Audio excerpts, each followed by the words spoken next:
Nadia, what happened? Where's your crew? I told you. Dead or deserted. 300 crew members gone? What happened? 8 days ago, during a transmission from the Mir space station, something came onto the ship. We thought our transmitters and receivers were malfunctioning, so we shut them down. I took control of computers, scanned all information. Language, encyclopedias, medical data. He was learning. Learning what? How to kill us.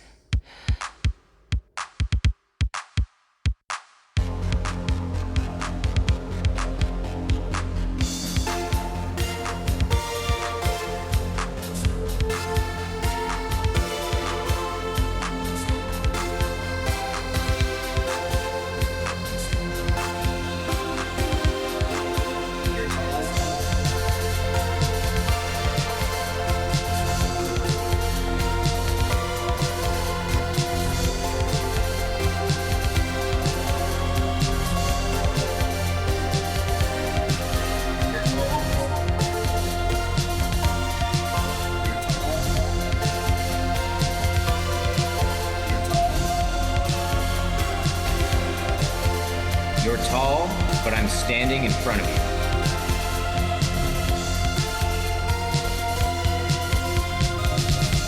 It's a podcast. Welcome to You're Tall, but I'm Standing in Front of You, the official podcast of the World Series bound Philadelphia Phillies. Whoa, what an ominous thing to tie to this podcast. Are you sure that when this comes out, to tie us to the Phillies? Yeah, when this comes out, it'll be on the day they get swept. Yeah. Nothing can take Bryce Harper's homer away from me. I just want the listeners to know why I have no idea what's going on, because I'm operating on a completely other plane. Bryce Harper's PED scandal in 2 years will take that home run away. Yeah. I mean, at this point, if the Phillies cheat to win, but at least are taking years off their lifespan to do it, I approve of that more so than the way the Astros cheat. It's just like looking at someone's like leaning over and looking at someone's like test during the exam. You should at least be like taking a physical toll on your body if you're going to cheat. But we are here. Ethan, how's it going? It's going great. I feel so good for you, buddy. I mean, isn't it great that the city that geographically you grew up closest to is also the city with the best sports teams? Isn't that great how that worked out for you? It worked out great for me. It was a moral decision when I picked to root for the Philly teams. It was not an accident of birth, much of the way capitalism works, as we're always trying to hammer home on this podcast. God, I'm so glad. And we live in the greatest country that has ever existed in the history of the planet, I think. If I got my facts straight. Is this a record for how quickly an ironic riff on capitalism has come in this? Also, Devin, how are the Bethlehem steel pigs? How are they looking? What's their 1 through 4 look like? You're referring to the Lehigh Valley Iron Pigs. Oh, excuse me for getting that wrong. I wish they were called the Bethlehem Steel Pigs. One word, Steel Pigs. Yes, that would be the greatest. One syllable. Steel Pigs. If they were called the Bethlehem Steel Pigs, I would own and wear exclusively Bethlehem Steel Pigs gear. Bethlehem Steel is probably way behind on its mortgage payments of the factory no one works at anymore. They literally are. It's just like something you look at behind the casino now. Which, if that isn't capitalism, I don't know what is. But since he's already spoken, we shouldn't belabor the point of introducing our guest this week. You know him and you love him from our Halloween Spooktacular last year. Watching the timeless film Pontypool that I know you all of you remember and love and watched before you listened to that episode. But it's Matt Powers, everybody. Matt, say hi to everybody. Hey, everybody. How's it going? Welcome back, my stalker, who the last time you listened to this show was the Pontypool episode. So, Matt, why don't you tell the listeners a little bit about who you are, what you do, how you ended up here? I am the lead guitarist for a band called The Exclusive Document.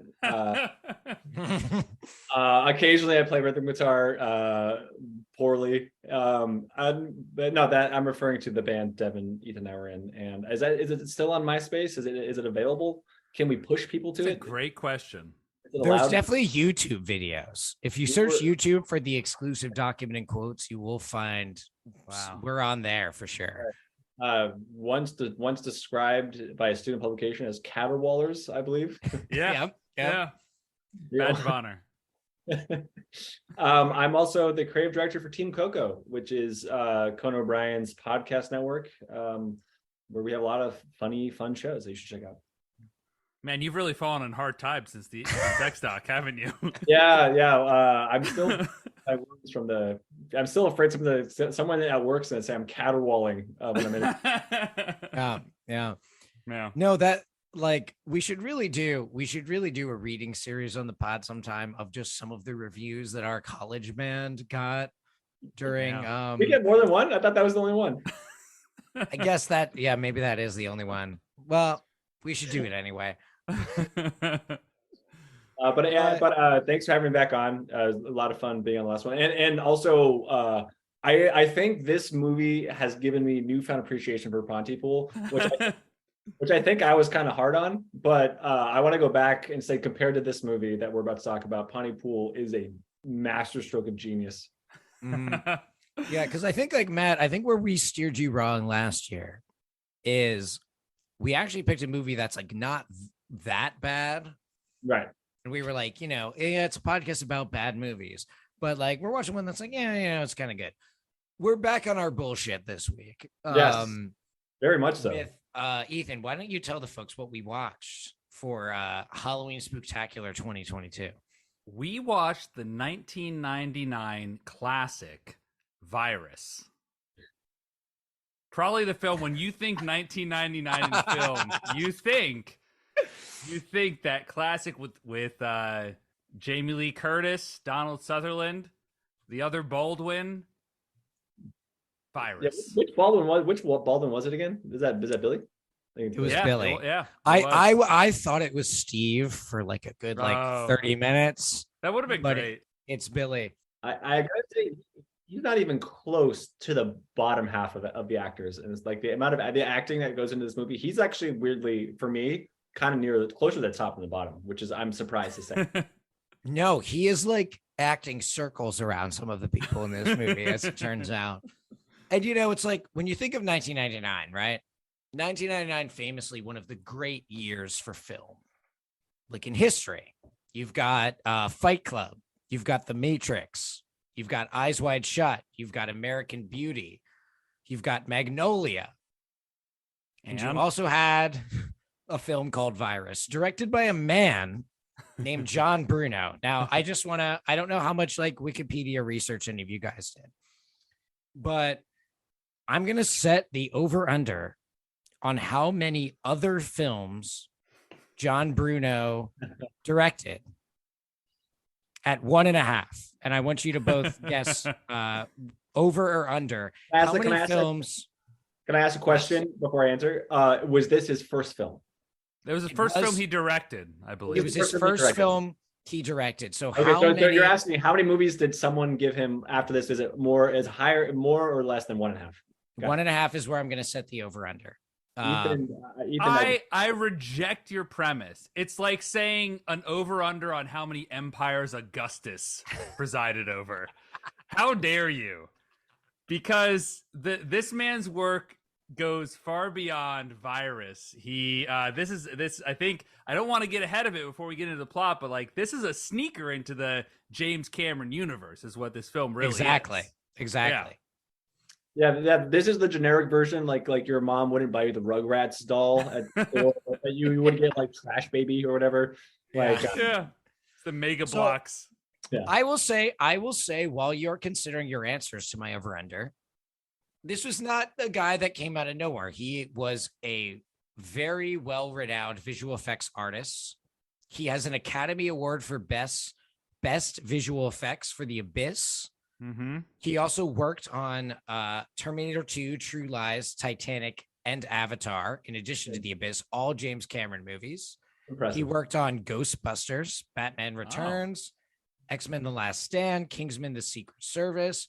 This is a guy who has been involved in lots of really great films. So, Yeah. the question, over under 1.5. Under.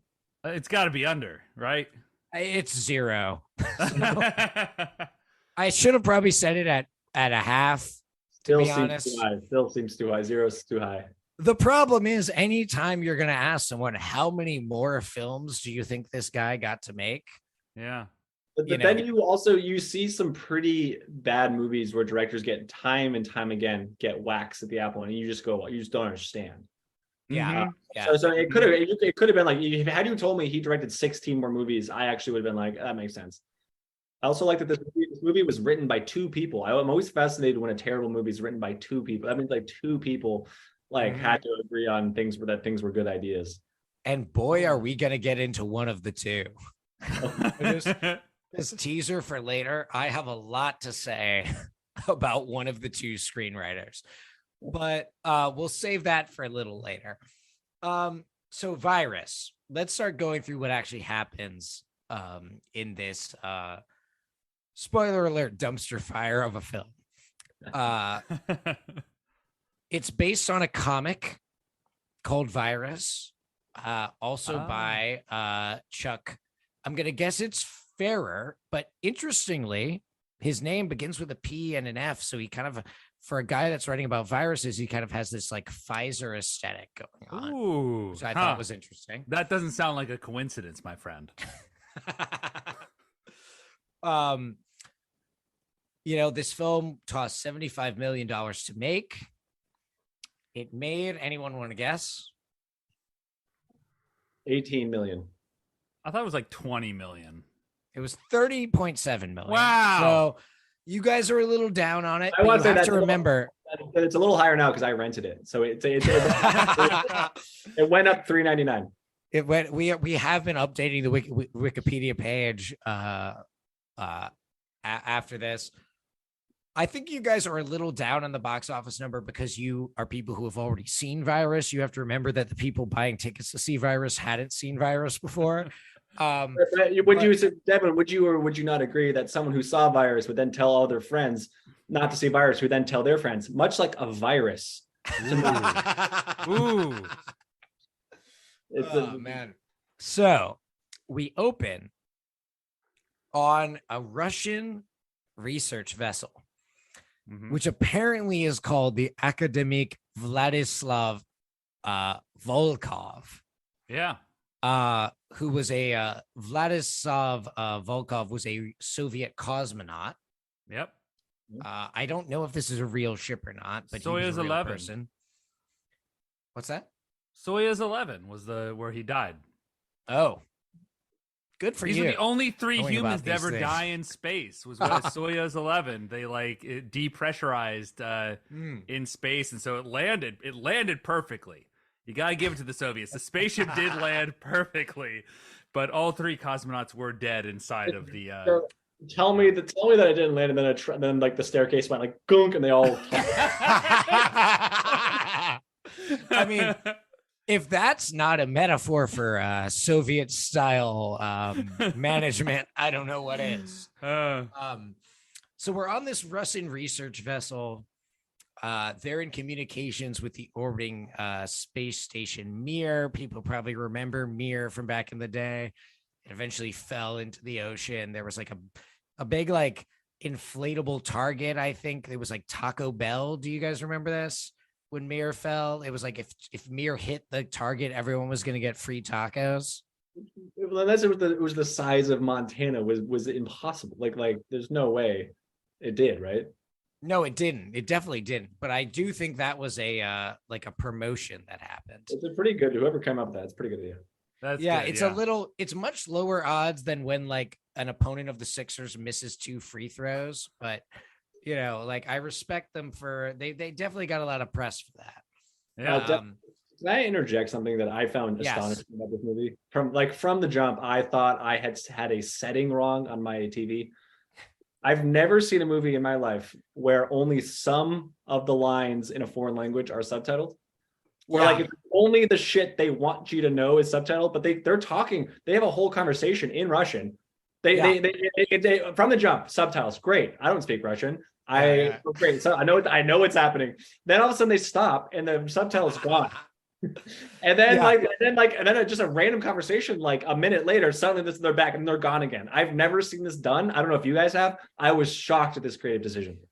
I mean, I've seen like much lesser versions of it where like maybe we're not going to translate every single word, every little reply, but it was like for this, it was like we are very explicitly translating like exposition lines. Like, yeah, you don't have to translate like da when it's like, should we go into I got it. Like, I don't need yes there. Yeah. Oh, but it adds to the suspense because all of a sudden, like you don't understand what they're saying. They also don't understand what they're seeing. So, or what they're saying because no one actually speaks Russian. It's absurd language. Or just the person they hired to translate it was a first year Russian student. He only knew like he was hired by the word and he hit his max. Yeah, that was yeah. So like basically we're on this ship and like there's kind of like two things that are being accomplished by the scene on the ship. So we're seeing all this kind of back and forth between the ship and the space station.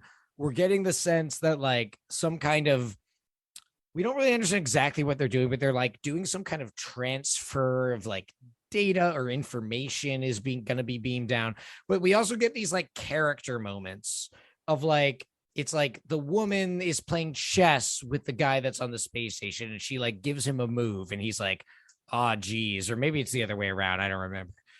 We also get the sense that like the captain of the ship and the woman who is sort of like the radio operator are romantically involved. He like keeps like grabbing her shoulder and just being like, man, really, really good job giving that like command to that guy.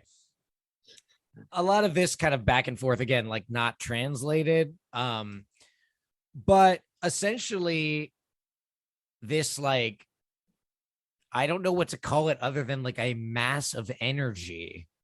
It's almost like an energy spaceship, you know, like it looks like it's a structure that collides with Mir.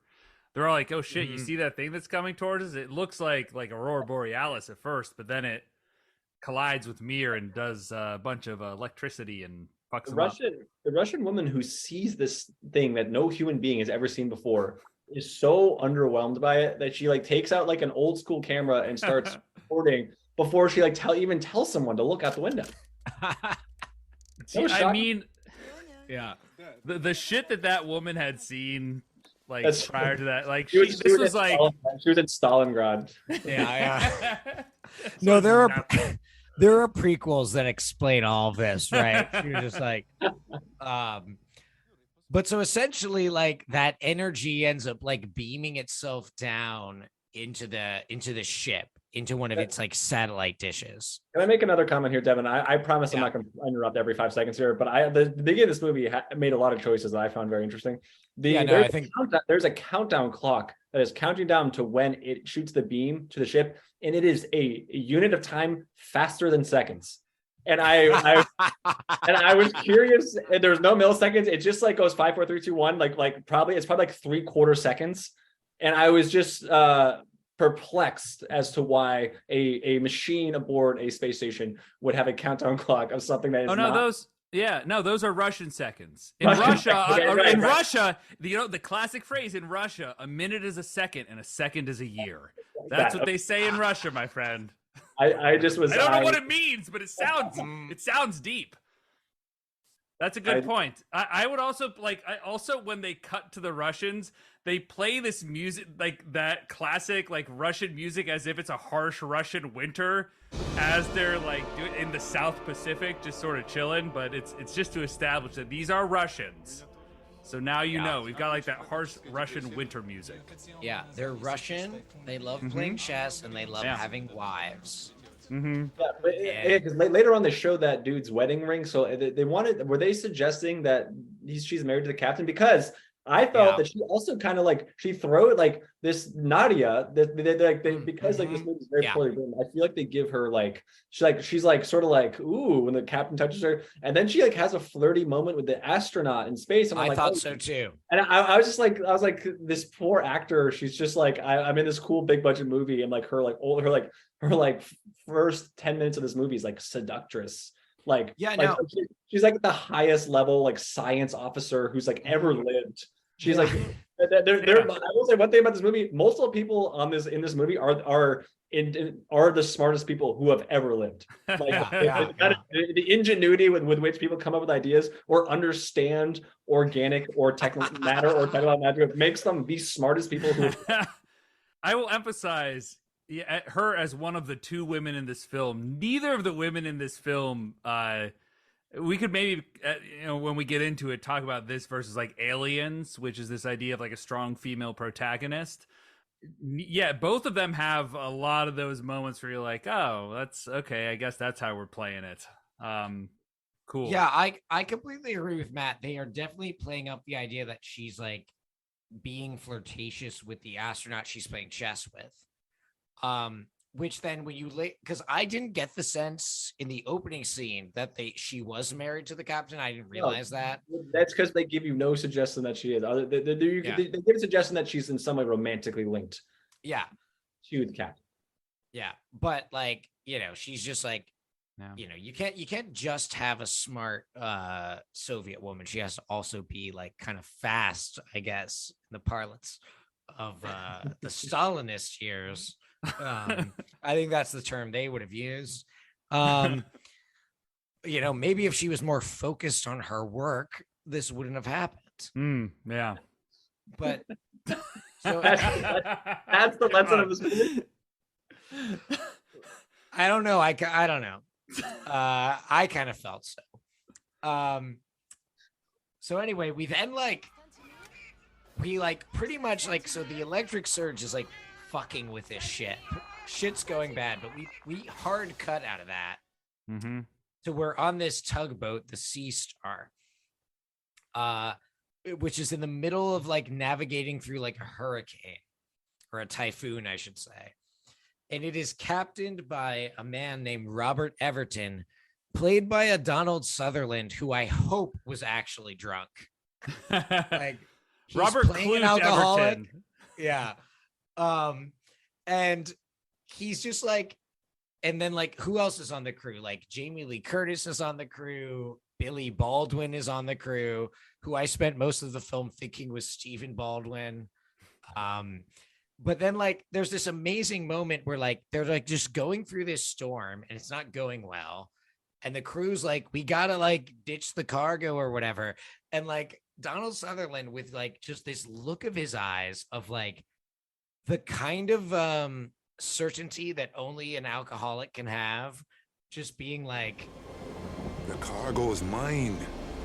I've leveraged everything I own against it. And it's not insured. And then it just leaves you with the question of, why did he do this? I was left with the question of, did Donald Sutherland early on decide he was going to try and do like some sort of Scottish or Nova Scotian accent and then just give up on it? Pirate. I would say it's pirate. Oh, okay. Because he's like, hey, the cargo is mine. I've leveraged everything I own against it. It's not I don't know if that's like just Donald Sutherland being Donald Sutherland or like if he was trying to do a bit. I don't know. But yeah. His entire acting performance in this movie feels to me like a guy who is like doing a bit, but also not doing a bit on film. It feels like he's doing a bit like at the bar with his friends where he's just like telling a joke and he's like, oh yeah, I'm like the unhinged captain who, spoiler alert, pretty soon is just, we're going to get like an extended scene of him pointing a revolver at his head. Yes. And like looking at a picture of himself when he was young, telling himself that he let himself down. So Donald Sutherland and Jamie Lee Curtis are the two stars in this movie. Everyone else, Billy Baldwin or Steve. Wait, which one is it? Billy? It's Billy, yeah. Billy Baldwin, maybe in between these two. It's those two stars, and then it's a bunch of like people who are like, clearly they thinking this is their big break. And Jamie Lee Curtis, I think Jamie Lee Curtis and Donald Sutherland probably stepped on set day one. They're like, this is a piece of shit. Yeah. But Jamie Lee Curtis, to her credit, tries. Jamie Lee Curtis is like, I'm taking a paycheck for this. The PAs are getting it at 5 a.m. and I'm gonna show up and be professional. Donald Sutherland does not give a shit in this movie, and it shows so much. In a weird way, it kind of breaks the fourth wall, because as much as because Donald Sutherland's character is like the captain of this completely doomed vessel that's going nowhere, that he's hinged all of his respectability to. And that's also kind of like what Donald Sutherland has done with this movie. And it's just going nowhere. And he's just like, fuck, I guess I'll try to do the pirate thing. He's practically looking at the camera in really this movie. and laughing and smiling and laughing. Like when during that big scene, which comes through later, where one of the four sort of like robots built by Connects comes in. He's like cowering in the corner. He's like in the corner and he's just like laughing and smiling. And like, it's like not even like, oh, that's a character moment. It's just like, this dude, this is they shot his reaction shot, or they shot some B-roll of him to put in the movie like 8 different times, and the director finally said, okay, I think we got it. Having been like, there's no way we have anything usable in there, but they had to put something. Yeah, it's like his method for this was like, what if this captain had the personality of a bad actor? I don't know. So anyway, yeah, he's completely unreasonable. For some reason, when he reveals that he has completely selfish motives, he isn't like detained or something. But because everyone else is like, or especially Jamie Lee Curtis is like, we need to get to like the eye of the hurricane so we can make repairs or whatever. Steve Baker, played by William Baldwin. This is why it's confusing, because it's Billy Baldwin playing a character named Steve. Must have killed him. That must have killed him on set. That must have killed him. Yeah. He's the engineer, which like at one point, for example, like just to give you the idea of like the way the character that Donald Sutherland is playing and the acting job Donald Sutherland is doing are sort of like fusing, is when the Steve character comes to him and he's like, you're the captain of the ship is sinking. And he goes like, you're the engineer, figure it out. Just like, I have nothing to do with this. But they get to the eye of the storm, or maybe I don't know exactly what order this happens in, but they find the Volkov. It comes up on their radar. Yep. Wait, can we go back to the scene where he's about to kill himself? Because I found it fascinating. Oh yeah. That he initially puts the ball in the chamber, and then he puts the gun in his mouth, and there's a knock at the door, and he's like, go away. And then he changes, and he goes like, it's like he like had obviously made his mind to shoot himself by putting the. I'm sorry, this is morbid, but like I just don't understand why anyone would do this. And then changes it to be I think like front on into forehead, and I just thought that was like he clearly had given this no thought. Yeah, he was just switching. He was just like riffing in the moment. He's like, Yeah. no, not like, mouth, yeah. forehead. He's just trying to eat up seconds of film. Yeah. He's just like, well, the guy's not quite sure where he's gonna shoot himself from. But then they find this ship, so it's like, oh yeah, interesting. And then, man, the smile that goes across Everton's face when he realizes there's this Russian ship that they could claim for salvage, right? So they in this. There's this exposition scene in which I don't know to what degree this has anything to do with reality, but like, he's like, oh, there's this Russian ship, which is the Volkov from the first scene. It's abandoned. We can claim it as salvage. And then the Russian government is required to pay us like 10% of its value. And then he points to this guy, Mason, and he's just like, give me a number, Mason. And then Mason apparently has this capacity to just like calculate the price of ships. And he's just like, well, one of the satellite dishes is fucked up, but it's got like 3 turbo cruisers and like a couple of shallow missile beds. I would put this at a cool 300 million. 42 robotics labs. I wrote that down. 42. How does he know that? Why do you have robotics labs at sea? Yeah, it makes no sense. And why are there 42 of them? Yeah. So this ship is apparently worth $300 million. Yeah, Yeah. I only because I just saw this. It actually goes. He goes, give me a number, and he actually goes like radar dish, robot size, like he goes 20, and then Donald Sutherland goes like nah, and he goes 30. Like he asked the question, and then suddenly it's like Donald Sutherland knew the answer to the whole. It's a bizarre sequence. Yeah. But so they end up with this idea that the ship is worth 300 million, which who knows if that's true or not. But that is apparently going to net them 30 million. Which then all of this crew, by the way, has decided to go on this voyage with Donald Sutherland for no pay other than like a cut of the cargo. And like there's multiple scenes where people are like, we really shouldn't have done this. But it like begs the question of, why did you do it? Because it really is like, it's very in media res when we cut to the ship. We haven't seen any of the decisions of like, here are these characters' motivations. Here's why they really needed money. And they went on this maybe risky voyage or whatever. It's just like, we're all fuckheads. We're here. Yeah. That's the tragedy of this movie is there's a good movie in here. Like we never find out what he's towing. Like that's interesting. Like, what is he towing? Like, why did he have to? Why can't he insure it? Like there is stuff that could have come out as it goes, and we can get all their backstories about why they had to join the ship, and like maybe one of them knows Sutherland for a long time, but has been pretending not to. That comes like there's like so much. There's like a lot of when you put people at sea in a risky situation, there's just juice there, and they're just like, wait, what if we don't care about any of that? Yeah. And instead, we devoted that part of the movie to establishing that the Russian woman was a little loose. So anyway, they get onto the Volkov. It seems like a lot of the electronics on the ship have been destroyed. The Russian crew seem to be missing. Steve and Squeaky, who like R.I.P. Squeaky is all I can say. They go down to like restore power to the ship, which they do. And then there's like this scene where like the anchor of the ship seems to drop by itself. Like the ship is like kind of controlling itself. Yeah. No, I love that line. It's Donald Sutherland's character when like they're looking at the screen of the computer activated the anchor. He goes, I don't know much about computers, but that's an anchor. Then the anchor drops. Presented with like a clip art image of what an anchor is.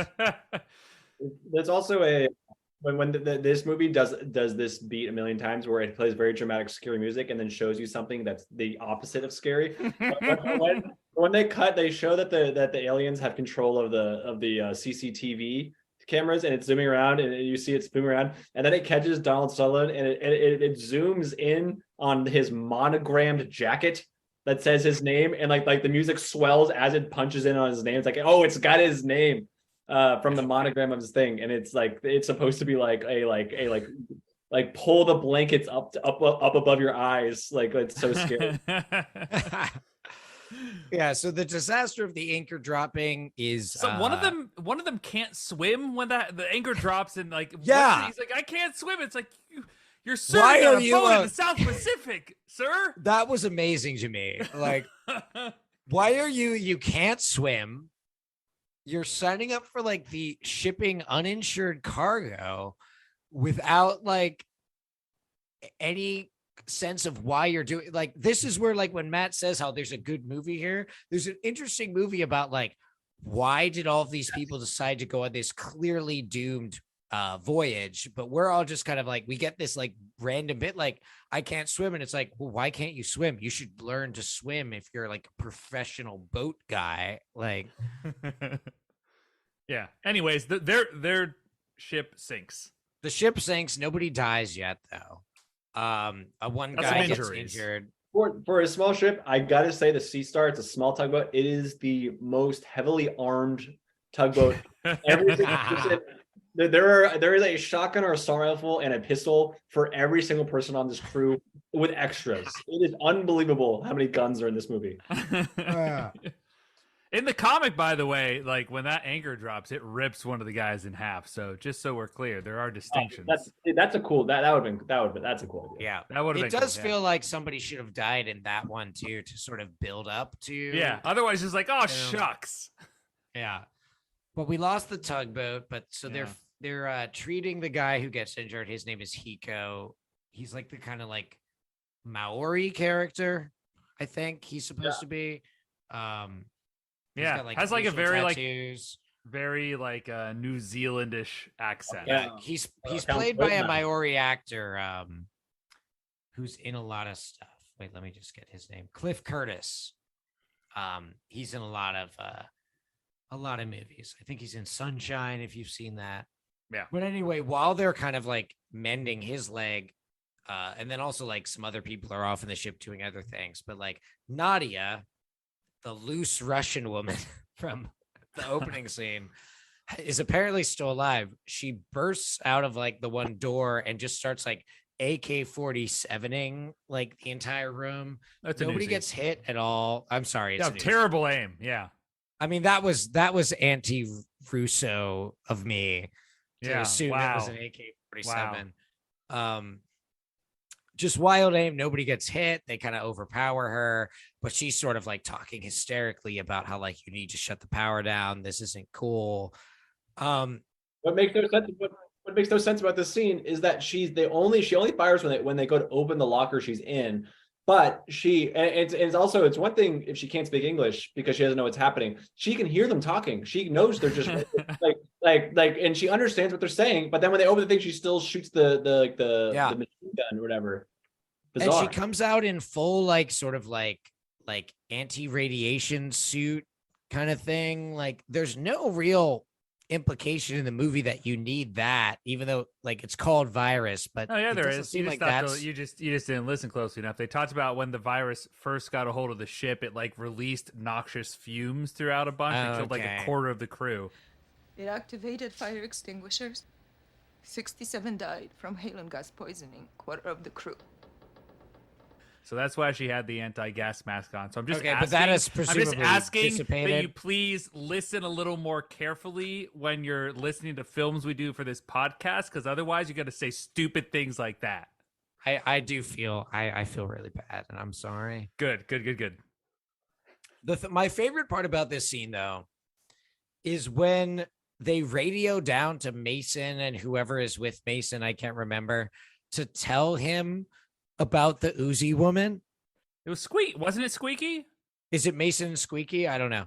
No, it's Richie's. Oh, that's right. They're not doing their own separate thing. Yeah, it is. Yeah. Richie finds the missile and he's with Woods. Is that like the guy who kind of looked like budget Woody Harrelson? Yeah. So those guys are off doing like another kind of reconnaissance thing, and they get like a radio report from Jamie Lee Curtis being like, this woman jumped out of the closet with an Uzi, and they literally respond just like, got it. Steve, this ship's got a missile room. Hey, don't give a damn about any missiles. I left Squeaky in the engine room and he's not answering, so get the hell down there. Yeah, we hear you. And by the way, we got a crew member up here who just unloaded an Uzi on us, so you better watch your ass. Yeah, copy that. Like, they have no reaction. They're not like, oh, this is a ship with potentially with people on it with Uzis that we need to worry about. It's just sort of like, okay, like, this shit happens in the South Pacific, man. I don't know what to tell you. I don't know. It's just like, that's just a Tuesday. Yeah. But so I guess the first big like kind of horror movie kill happens when Steve gets called away. I can't exactly remember why. Yeah, why does does he have to help with the treatment? I think so, yeah. No. But then Squeaky gets kind of lured by these like sort of spider-like robots that really look like they were made from like Connects or like Rector sets, Bionicle. Like it was just like, it was like major flashbacks to like the 90s for me when I was like building these kind of things. Yeah. Which, by the way, like Squeaky's saying, hey, listen, I'm a friend, all right? I'm Cuban, not American. And I'm like, oh, is there a story there? Yeah. Because that's the last we hear about that, because then he's dead. I like to say, yeah, he assumes the robots are Russian and yeah. Which is like a fair assumption given the case, but again, we don't know anything about these characters. But also, Squeaky is clearly from like anti-Castro Cubans. Like he's grew up in Miami. Yeah. Like, let's be real here. So he gets fucked up. Workshop thing where like these robots are like they're basically taking human body parts and attaching them to connects and making them into like cyborg killer things, right? Yeah. And then like there's like a fight. The little robots, like one of them shoots a nail gun into the one guy, and like I don't know, like saw blades one of the other ones. So they're like, oh fuck, this is serious. And then like a humanoid looking figure in the dark appears and starts shooting an Uzi at them. And again, everyone has the worst aim imaginable. So he's shooting an Uzi across the entire room. They start shooting their guns back in his direction, and no one hits anybody. But now we know, like, oh, there's something more sinister afoot. There's apparently more people here or something. Yeah. So they bring down this like humanoid figure that seems to be like another Russian at the time. Yeah, they eventually kill him and bring him back up to the bridge to be like, yo, look at this shit, because it's a Borg, essentially. Yeah, and that's when we get the like tight shot of this the hand on this cyborg body wearing the wedding ring. Yes. And so we learn that Nadia was in fact married, and she was in fact at fault for flirting with the chess man and not focusing on her duties earlier in the film. Wow. But Nadia we get some exposition about like, okay, there's some kind of sentient electrical viral energy that took over the ship. It's like infected the computers. It learned how to kill humans from the computers because that's really hard to do. And then now it's basically like making like these like cyborg fighters to take everybody else out. This is the scene where Richie really showed me that he's the smartest man who's ever lived, because he goes up to this cyborg that is just on this table, and he like within a second of like touching the head, he goes, "There's still blood pumping." There's been no decomposition at all.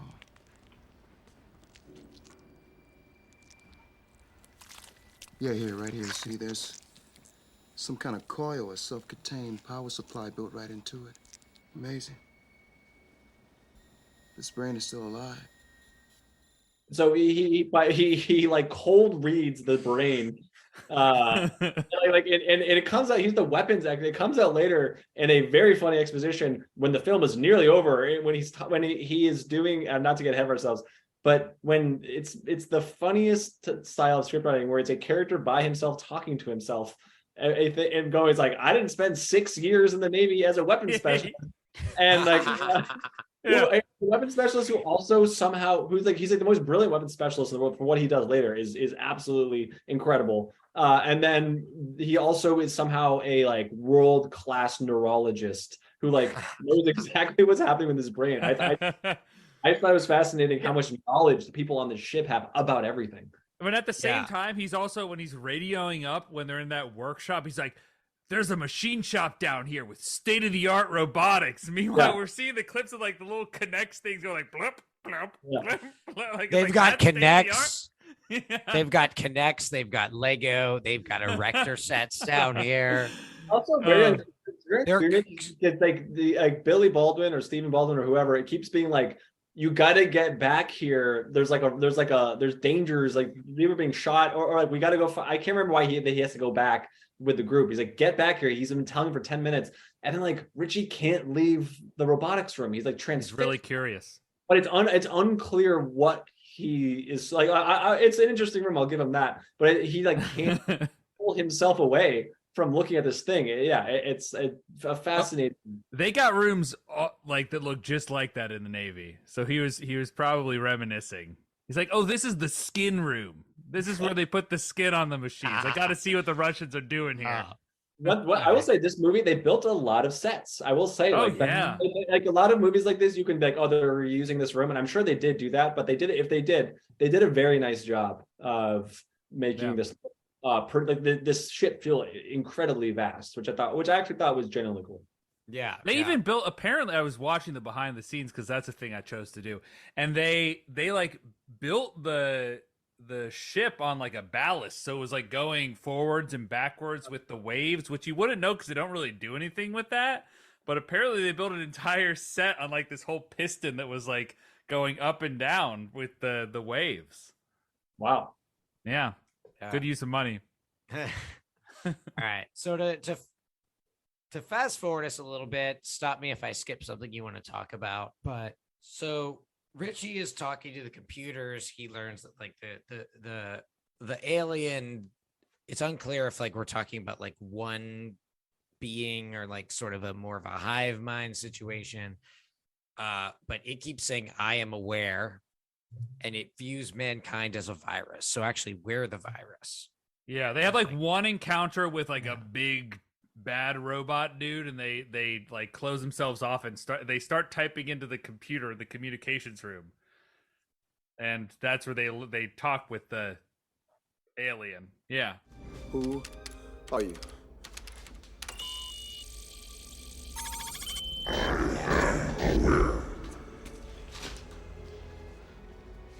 Is that it? Is it the thing? Wait, no harm. Life form analysis complete. Species is destructive, invasive, noxious, harmful to the body of the whole. What species?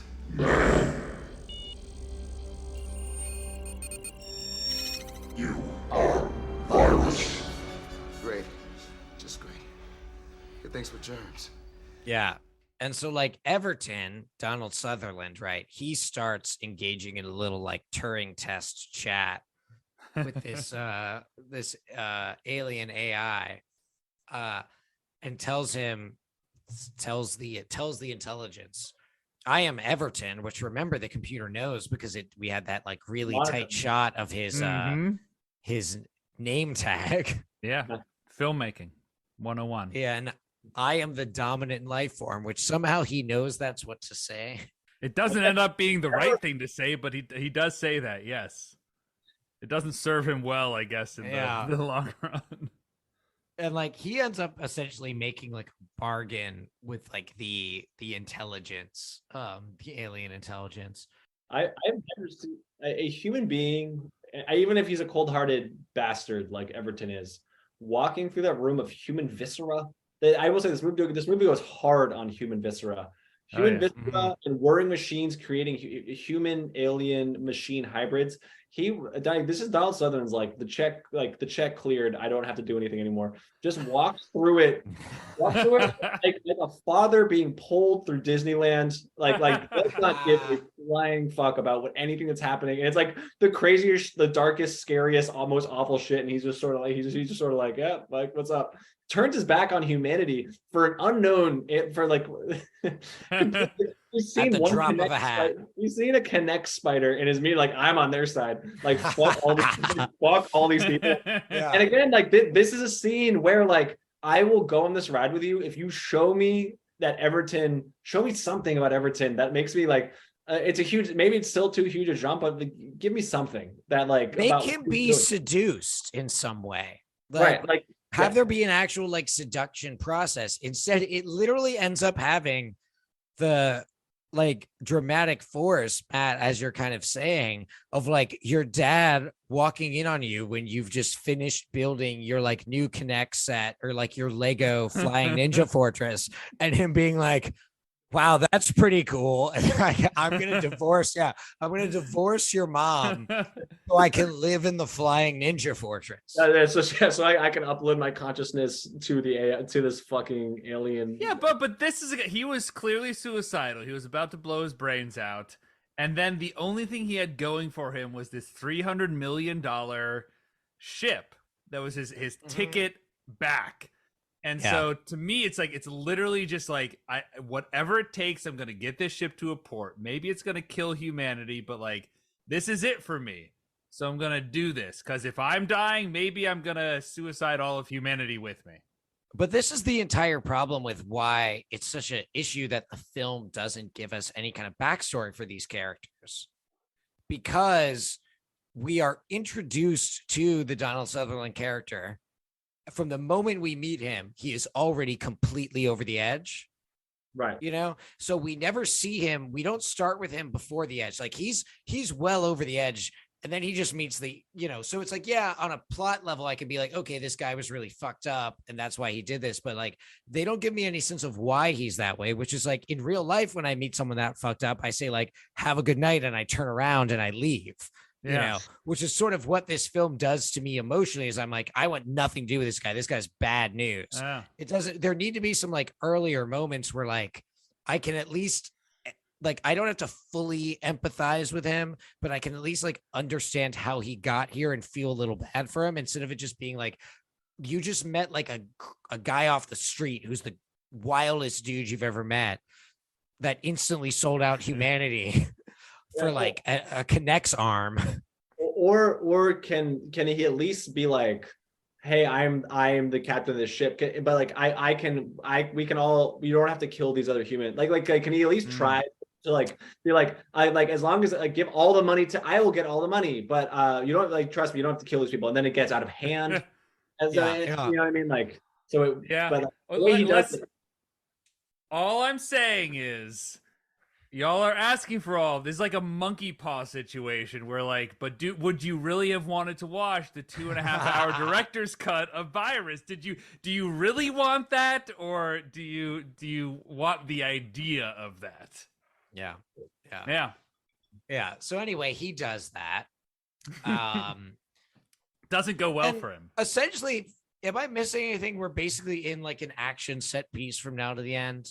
Yeah, you are missing one thing that I found hilarious about this, where I don't know if it's this scene or a later scene, but it's been established that this very smart alien electricity thing can go through all the computers and talk to anyone at any time, kill anybody, whatever. And there is a scene here where a robot hand is typing on a computer, keyboard. After we've established that it does not need to do that. It clicks a mouse and it goes like. Anyway, I just wanted to call that scene out because that scene is like, oh, it's like, I feel like it's the movie being like, we just think this kind of looks cool, and like it's so far beyond the pale of like this movie making any sense. I'll add on one that there's a line from Richie where he says 6 years in the Navy as a weapons specialist. But as he's saying this, he also is knocking over a fucking warhead. I just want to emphasize that, like, that is as he's saying that line, he's like knocking over a warhead and just like getting shit out of the way. But then, yes, Devin, what happens after all of this exposition? Yeah, I don't know. There's like this is honestly where I started to fade a little bit. But it really goes into like action mode. It's like one of the characters says, we got to get to the computer if we're going to kill this thing, which I thought was a hilarious line. I want to, maybe I can help you here since it seems like you were fading a bit towards the end of the film, which is, first off, we need to establish that Donald Sutherland's character returns as a Borg. Yeah. Yes. And he's like, don't you recognize me? But then they just immediately kill him. And they're like, oh, shit, they turned the captain into a Borg. He is killed so fast. Yeah, Yes. they just stick what I love about this, though, is like, because the strength of this film is it's like practical effects. Yes. Which like some of this shit is like, when we talk about it, it sounds very silly, but some of these images are actually very disturbing because they're very physical and visceral. Yeah. But like that's also sort of like how someone like Donald Sutherland's cyborg is so easily defeated, because he's this physical prop that has just like a convenient spot that you can stick a thermite hand grenade in. Yeah. Like he just has like, you know, real slots because he's not made of CGI. So they're just like, oh, stick the grenade in there. And then he's just like, rah, rah, rah, and he like moves his hands around and he can't reach the spot on his back where the hand grenade is. He just kind of blows up. Yeah. This movie could have also made a better point that the aliens needed like, I didn't understand why they needed to graft all this skin. Like you can make. I didn't understand that either. Yeah. You can give me I will accept the argument that like the human brain is really good at making limbs move. Or it's able to make a smarter fighting machine because Is it the case that these aliens want to kill all the humans because we're the virus? That was unclear to me. But like, they really could have held my hand a little bit here. I didn't understand why, other than the fact that, again, like so much of this movie, it looked cool. Like, why there's like a splotch of chest skin and then a splotch of back skin. Yeah. Didn't get it. Doesn't make any sense because they like the computer is obviously capable of building like killing machines. It's not clear what like the human torso is contributing to this. The last, like the final boss is all machine, right? It's like a gigantic. It's got like a big skull. robot. Yeah, it's got like a skull as part of it, but it's mostly a machine. Yeah, but that's where we're building towards. Is essentially after Donald Sutherland's character is dead, it's like, oh shit, we need to do our thing. Their whole idea is like, let's like open up the fuel, flood it, blow up the ship because like fuck this, we just like kill it. I love that the ship that you turn one wheel and it floods the entire hull of the ship with fuel. That's classic Soviet engineering, my friend. Yeah, one person turning one wheel, like, like it's not even the chest, and she turns it like an eighth of a rotation, and it is dumping fuel into this hole. Listen, Matt, I know what you're thinking, but can you imagine if in a real life situation when they needed to flood the ship with fuel, if there were like redundancies built into that system, what a problem that would be? You want to have just one quick, like that's a decision you don't take lightly when you want to fill the ship with fuel. I just want to I just want to double check, Matt. Have you served? I've served in the Russian army. That's yes. I mean, haven't we all? Well, certainly someone with my email address and the credit card number and phone number has served in the Russian army. But I don't know anything about fluid mechanics or shipbuilding, but like dumping, like the fuel's already on board, so like they're dumping it. I guess you're putting the balance of weight. It's not like water coming onto the ship. The fuel is already there. Yeah. But meanwhile, also Richie is doing his own thing that is unclear to everyone else, but they keep like intersecting with him as he's running throughout the ship and like, put the gun down. Richie, man, it's us! How do I know that? Put it down, Mason. We're gonna blow the ship. You come with us, all right? I got my own plan. What the hell are you talking about? Richie! Don't be a fool! Richie! Come on, let's go. All right, dude. Well, he has kind of gone off the deep end. He's they kind think of in he's his just like gone apocalypse crazy. now bag. Yeah. It seems like they really want to establish the relationship. Like this movie was begging for a scene where Steve, Billy Baldwin's character, has to come face with Richie and has to decide whether or not to kill him because it looks so much like his friend. It's begging for that scene to establish the one very thin emotional bond we have in this film is between Steve and Richie, and only not Richie, Steve and Squeaky, only for the reason that they have fun together. Like they are like enjoying each other's company. And that is more than can be said for any other two characters in this entire movie, including, and I hope we get to this, the very like worst chemistry I've seen in my life, Jamie Lee Curtis, Billy Baldwin. Where when she is sacrificing himself for her, they cut to her close up and she is grimacing at him in a way that shocked me. But anyway, they don't do that with Richie. Because Richie's like not that far gone. Like Richie is probably like he's clearly part bionic, but he's like looks pretty good. And so like it's begging for the like we can save him. It's begging for Steve to be like, no, he's my friend. I just get me in the lab. I can fix him. But none of that. And as Ethan says, he just sort of runs around the ship and intersects with them. Yeah. Do they kill him? They must. I mean, I'll tell you. So here's how it sort of plays out. There's what you think is going to be the boss battle, where they're like, "We've got the fuel, we're gonna do a thing." But then now there's like a big alien, because I guess the director had watched Aliens or had probably like served on the prop crew of it, and they're like, "Oh, we got to have the queen alien at the end." So they have a big boss robot guy towards the end that like sort of fucks up their plans, like claws at all of them. Like Jamie Lee Curtis falls down. The alien captures her, I guess is the idea, because he's like, he wants to interrogate her about where are the detonators that you've set, is his deal.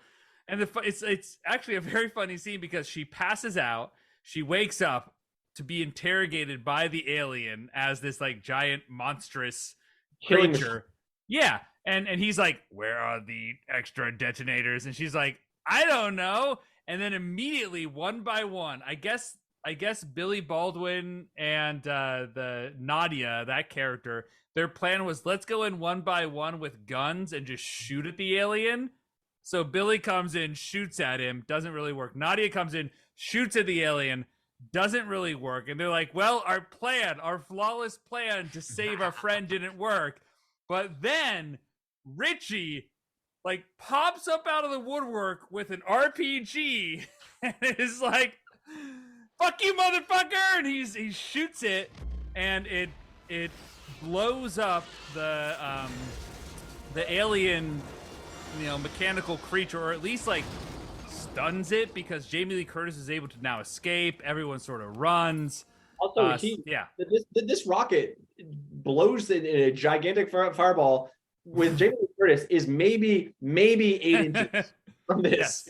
And a fireball of steel blows up 8 inches from her face, and she is without it. Not even like the Marx Brothers like soot face or whatever, Charlie Chaplin dude like coming down a chimney, like whatever. Okay. Richie is a weapons specialist, Matt. Yeah, Richie. He knows what he's doing. He knows the angle of the trajectory. Like Richie is the smartest man who's ever lived. Yeah, I won't accept this. What you're saying against the United States Navy. He is a weapons specialist that knew what he was doing, and he executed his plan flawlessly. Jamie Lee Curtis escapes.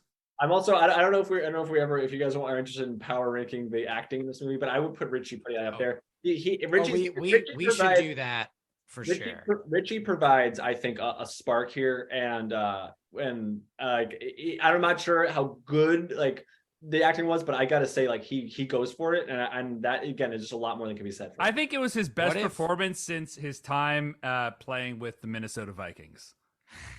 Is that real? Oh no, he was an NFL player. That's I didn't know. Yeah. Wow. And the Chargers as well. I want to propose. Can we actually do like a draft of the actors? We need to conclude the plot first. Okay, let's conclude the plot. We're almost there. Yeah. I would like to draft the actors of this film. Okay. So a few things happen. First off, they're running away. The alien isn't really killed, but they're running away. And I want to just emphasize, for the last half of the film, all that Jamie Lee Curtis's character does is scream. She doesn't have any seeming agency at all. She just like screams because she's terrified. It becomes like she's very much like just like a horror film, like female protagonist at this stage. Like recalling her origins as an actress, really, from Halloween and stuff. But she's has even less agency than she has in those movies. Like she's just purely all she can do is run. Yeah. So she's sort of dragged along by different characters. At first, it's Nadia. But then Nadia gets grabbed by the alien. And I love this line, like, first off, the alien grabs Nadia and goes, checkmate. Which is the longest callback. It's to the very first scene where she's doing a checkmate against the cosmonauts, I guess. Yep. There have been no chess analogies this entire film. But this movie is all about punishing women for trying to have agency, and then the way you survive a film like this is by becoming Jamie Lee Curtis and evacuating yourself of agency. Right early in the film, Jamie Lee Curtis tries to have agency. She wants to have something to do with the decisions that are made. She realizes she has to leave it to other folks, and she gets to survive because of it. Yeah. She rides the amusement park ride.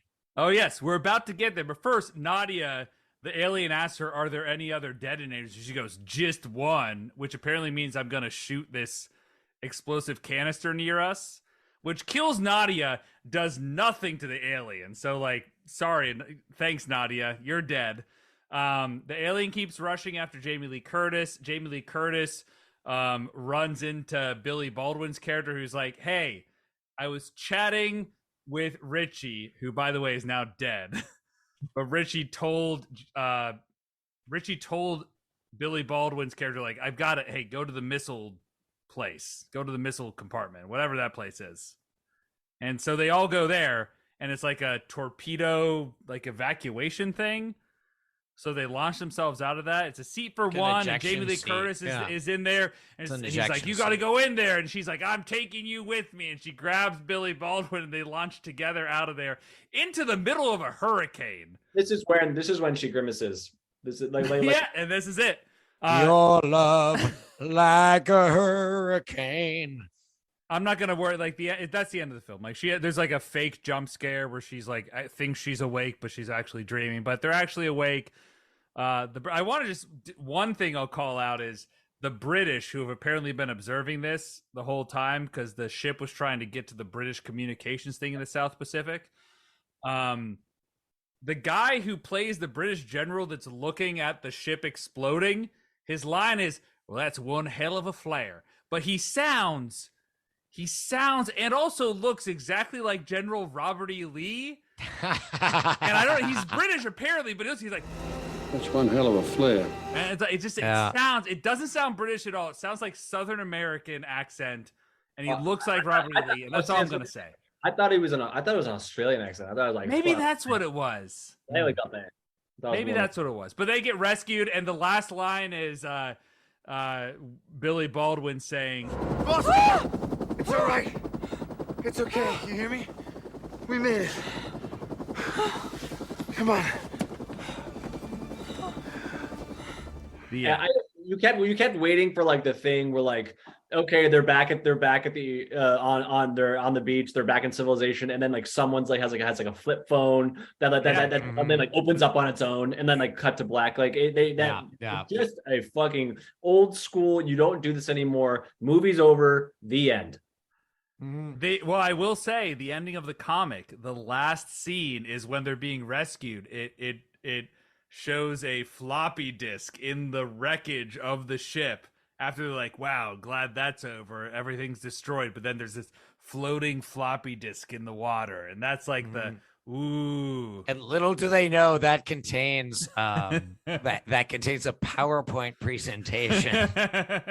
It contains a quarter of a JPEG. Yeah. I also just want to note this jump scare ending is a total ripoff of Event Horizon from 1997, which like has almost an identical ending of like two people escape from like vaguely science fictional mysterious alien infection thing, and then like the woman has a nightmare where it seems like it's still going on, and then gets woken up by the surviving man to be like, it's okay. Like almost identical endings, and this is only like 2 years later. And that is 1999's Virus, written by two people.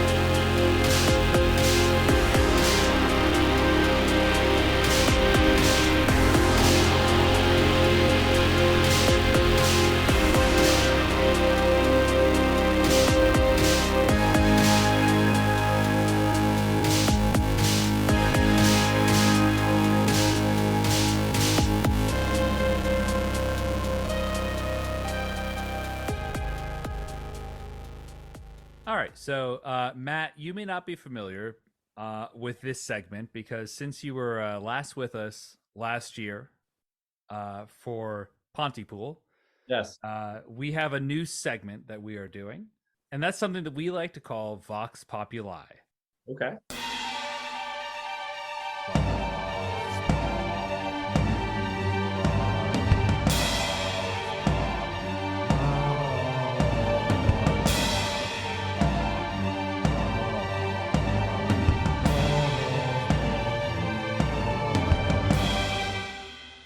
Dude, I dig that tune. Cool. So really, I think what's most important is that, Matt, what you think doesn't matter. Devin, what you think matters even less. What really matters is the voice of the people, yes. Which, of course, means reviews from IMDb. IMDb. I am to be. I don't know who you are, but I am to be.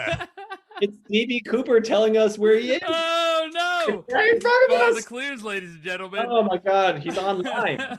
He's reviewing movies, and he's telling us who who the key grip was for Blast from the Past, starring Brendan DB Fraser. Cooper is alive and well and just downvoting Russian movies to get them out of the top IMDb 100 after the invasion of Ukraine. He's just like giving Come and See 1 out of 10 over and over again. Yeah, so those who've been following have been able to follow the trail of clues that we have here. The horrible irony is that the reason they invaded Ukraine is because they're mad people are reviewing their movies poorly. So he's only increasing the problem.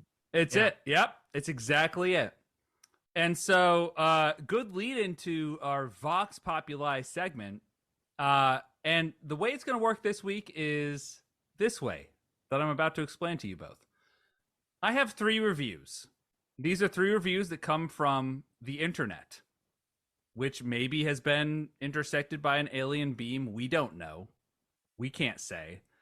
But one of these 3 reviews was written by a Russian, in Russian, and I've translated it to English. The other 2 reviews are in English. The game is going to be, I love which this. of you can correctly guess which of these reviews was written by a Russian, and which of you can provide the best explanation for why you think the review you have chosen was written by a Russian. Sound good? Love it. Sounds great. This is one of my best. This is a good one. This is a good one. Yeah. Unlike most of these, this is a good one. Okay. So all 3 of these reviewers gave this film high marks, but I'm going to let you decide which one was the Russian reviewer. This first review, the title is the title is The Greatest Film Ever in Biomechanical History. And this came out in September of 2000. Okay? Just a year before everything we knew changed. I know.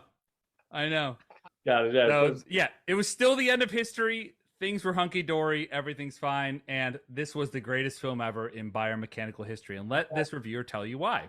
Yeah, and then nothing turned itself inside out by Yellow Tango on the turntable. No, history's over. Nothing's ever going to happen. It doesn't really matter who I vote for between Gore and Bush. All the same. So, this reviewer said, and I've adjusted, I've tried to, if there are things that seem to read more like the translation fucked up, I've adjusted some of these in all 3 of them, because apparently English speakers also. Okay, so grammar shouldn't be a tell on this, is what you're telling us. Grammar should not be a tell. Cool. That's good to know. There is some bad grammar in all 3 of them, I will say, but I've tried to adjust some of it. Okay. Yeah, I mean, if there was a review that had perfect grammar, that would actually be very suspicious. It would be. So, the greatest film ever in biomechanical history. For those of you who are deeply in love with intelligent robots, capable of infesting human flesh to a perfect biomechanical life form, this is the film for you. For others who aren't as fanatic about this as I am, the film may appear dull and maybe even worthless, as proved in the vote. So far, I think this review is accurate. I think this review is accurate. Yeah, but he's saying it may even appear worthless as proved in the vote, looking at how other people think about it. But guys who've played Warhammer 40,000 as the Tyranids or Necron, and who've played Zerg in StarCraft will love this film. This film is, in my opinion, no less than perfect. P.S.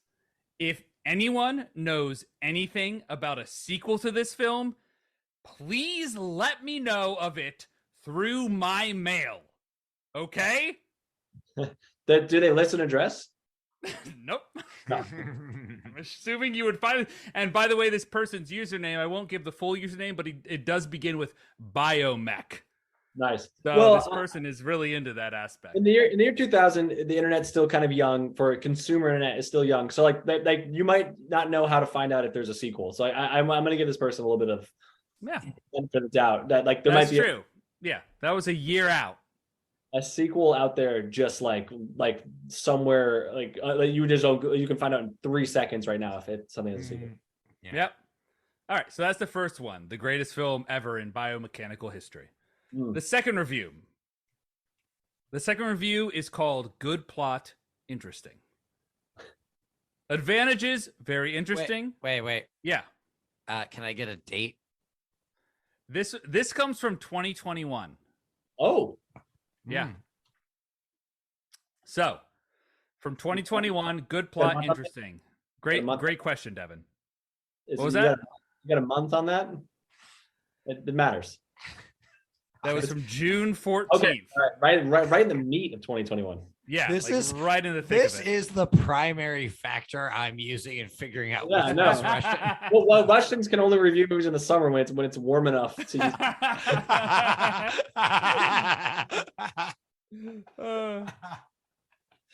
So this was right in the summer.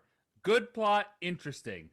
Advantages, very interesting. Flaws, did not find any. I looked, guys. I looked long and hard. I watched this movie 7 times. Fine tooth comb, nothing wrong with it.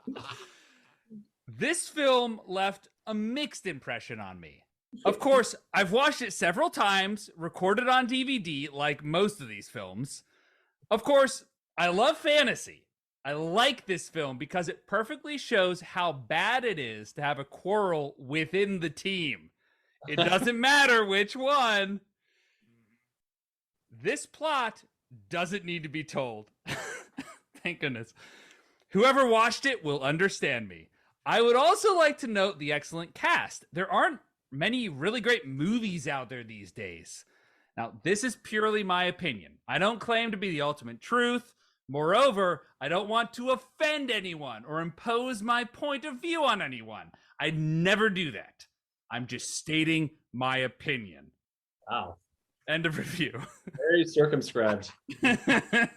Yeah.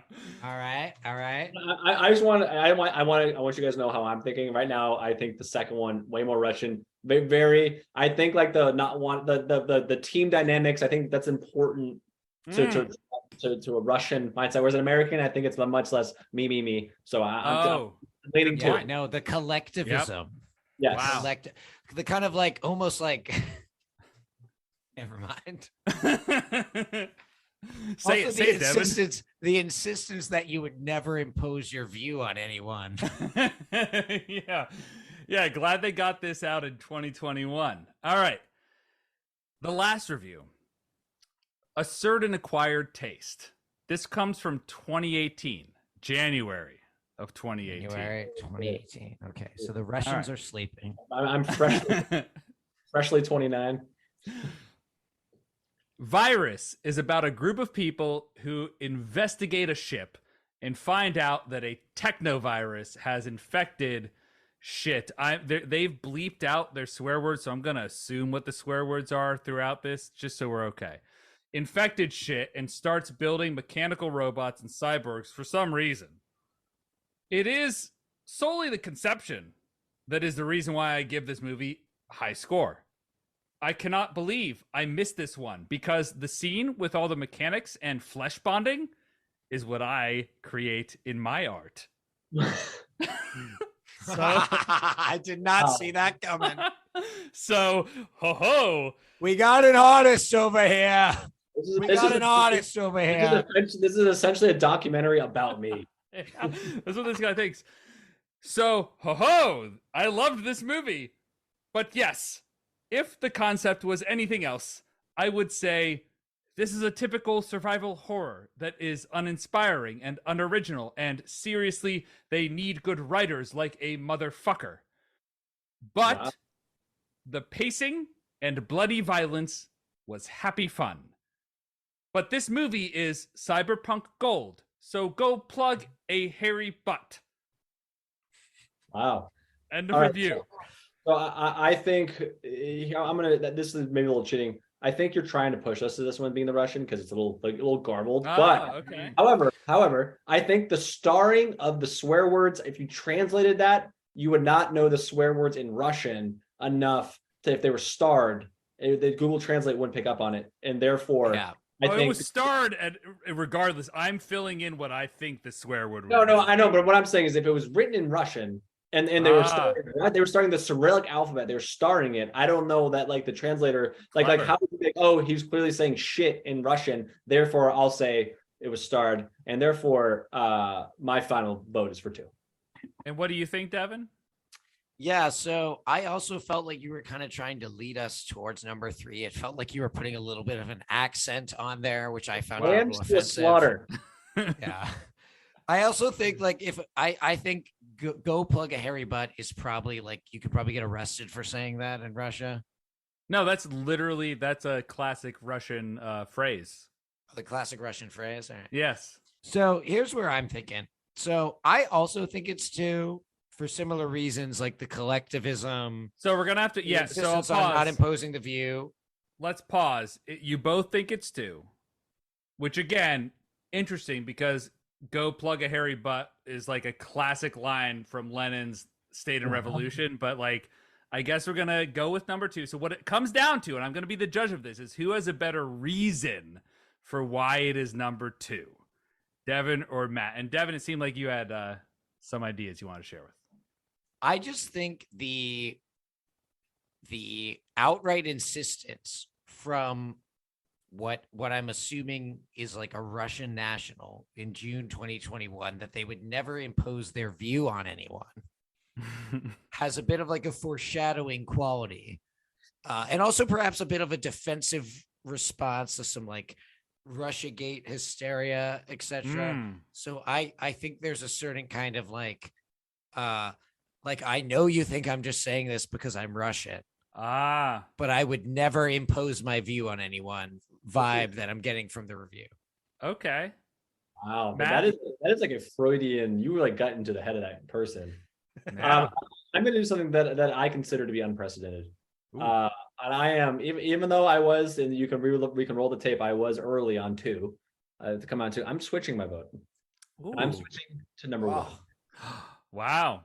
Switching to 1, and the reason why we've stated that 3 is an obvious Venus flytrap waiting for us to. You think it's a beautiful flower that you're just waiting to be like, I got you. I think Ethan, I've known you a long time. I know that sort of conniving is not beneath you. And I think the bombastic nature of number 1. It really falls in line with what I know about the sort of like militarized central state of Russia. I think there's a lot of pro-Russia sentiment in Russia that the West, we don't like to contend with. We like to think that everyone's protesting everything Putin does. But I think there's the vast majority of the population in Russia actually is very enthusiastic. And much like their leader Putin, they tend to overstate their kind of like authoritarian opinions. So things must be the worst or they must be good. There's only black and white. And that is why I think number 1 was written by a Russian.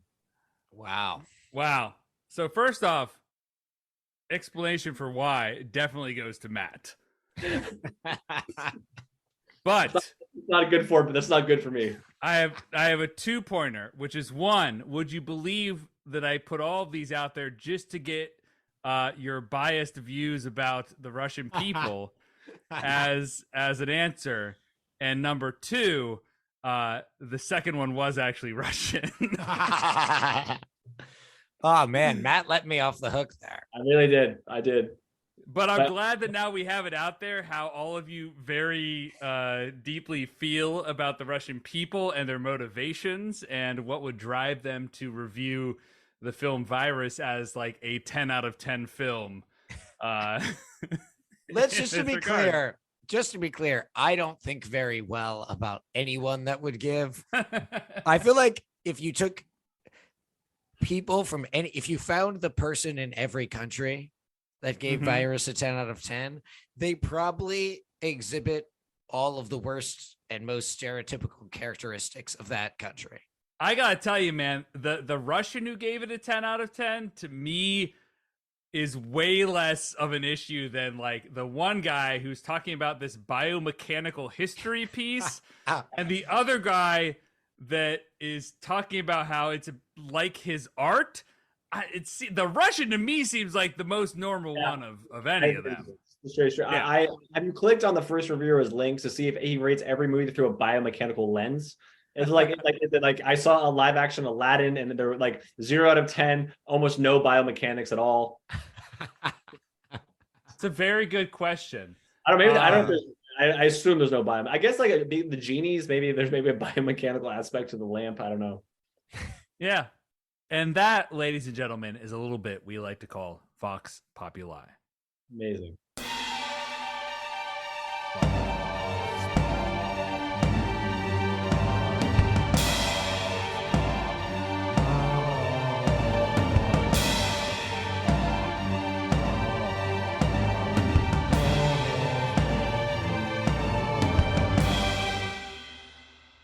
Oh, you're dude. This song again, dude. Hell yeah, I'm loving it. Yeah, we do it on the in and the out. Whoa. All right. So something I wanted to do based on Matt, something you said earlier, you mentioned like perhaps power ranking the actors. I would like to do a draft.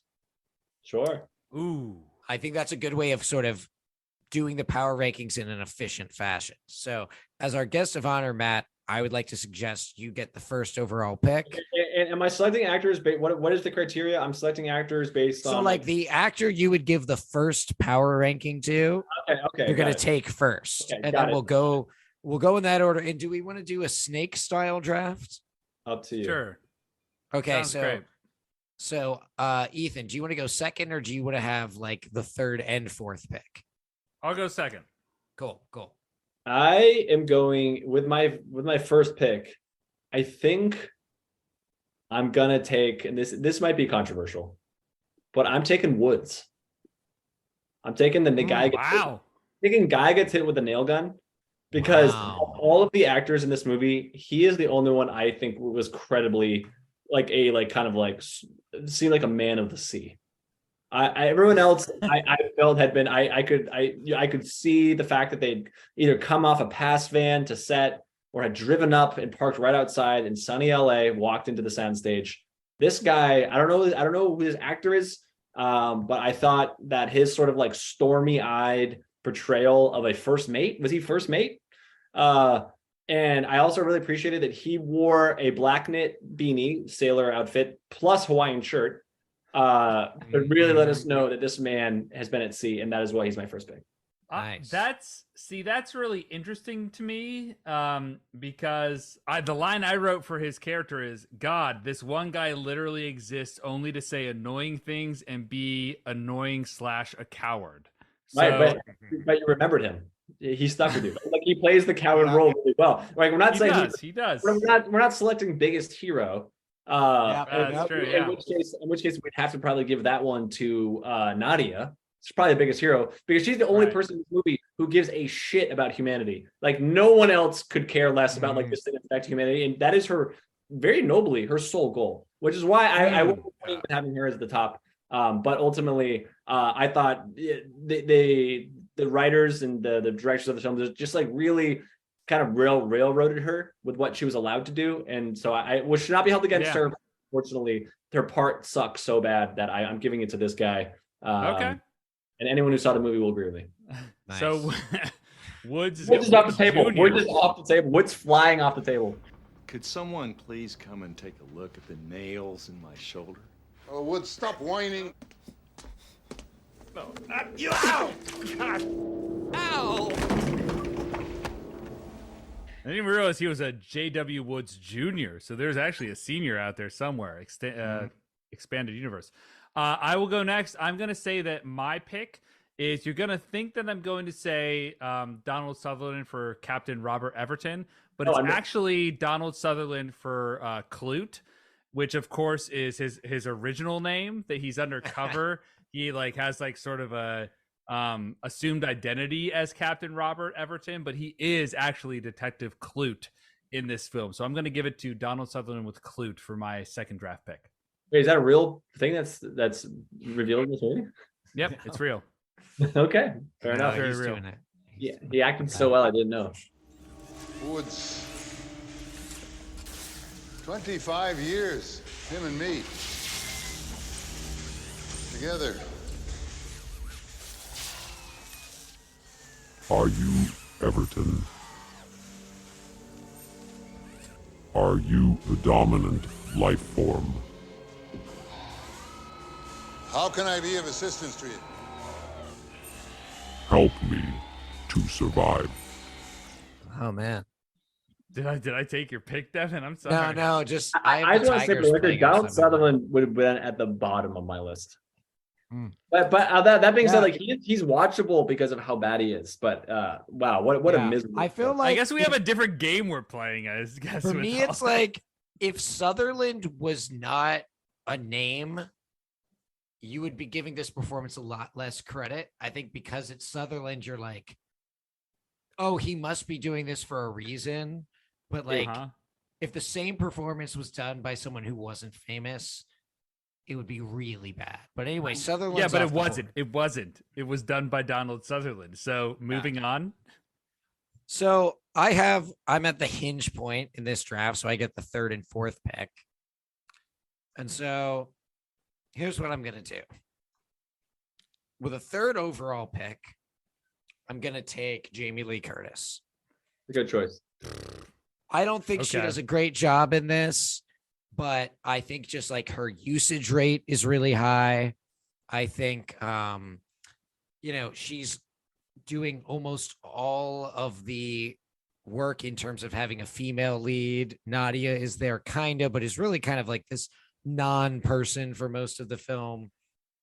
And she does get to survive. So just in terms of like screen time and like protagonist focus, she's really going to like round out my roster. She's going to be someone I could give the ball to on every down.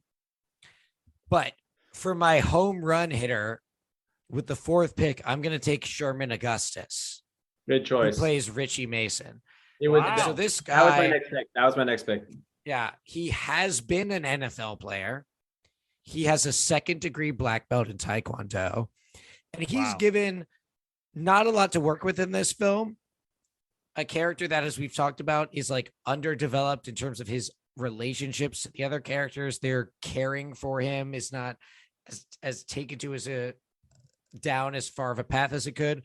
But what he does with what he's given, super compelling, really interesting character, huge effects on the plot, amazing capacity for like detecting various kinds of information very intuitively. He's the smart. I think I consider him the smartest man who's ever lived. The amount of things he figures out in this movie is shocking.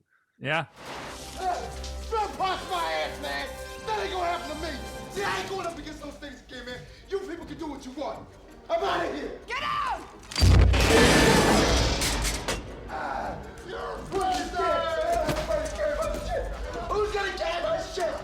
Who's gonna carry my shit? It's gone postal, man. Yeah, so I'm gonna take Sherman Augustus with the fourth overall pick, and then give it to you back to you, Ethan. You know what I'm gonna do? I'm gonna pick Billy Baldwin as Steve Billy Baker. Baldwin. They've been flashing to Billy Baldwin in the green room this entire time. He's like getting nervous. He expected to go first overall. Yep, but I'm picking him up for a number of reasons. I like to think of the University of Mississippi. I think back to like when Peyton Manning just betrayed the University of Mississippi and went to play for University of Tennessee, even though Archie Manning had played for University of Mississippi, and that was like what was expected. And then you go and you play for like, first off, Tennessee is like a bad state. We can agree on that, right? Like of all the states, it's probably one of the worst states. And you go to play at the University of Tennessee. And so then you have Eli Manning that comes in. He does play as quarterback at University of Mississippi and has a good run. And so I think that like a lot of people, when they think of Manning, they think of Peyton. But when you think of like who has actually like put in the work, who has actually like done things of note, like won a bunch of Super Bowls, it's actually going to be Eli Manning. And in this case, when you think of like who is Super Bowls, I'm pretty sure, but okay. Really? No, Eli has won. Look that up. Eli's definitely they both won two. They both won two. No, he hasn't won. No, Peyton only won one. No, he won a second one with the Bronco. He won one with the Broncos. He won one with the Colts against the Bears. Yep, against the Bears. Yeah. But we all know that like Eli Manning's the better of the Mannings, and so it's sort of like that where Billy Baldwin, of course, despite what all the haters keep saying constantly, that Alec is obviously the better. We know that Billy has a lot of potential, and I'm going to go with Billy. I believe in him in the long term, and I think he's got good fundamentals. I'm going to go with Billy Baldwin. How is it?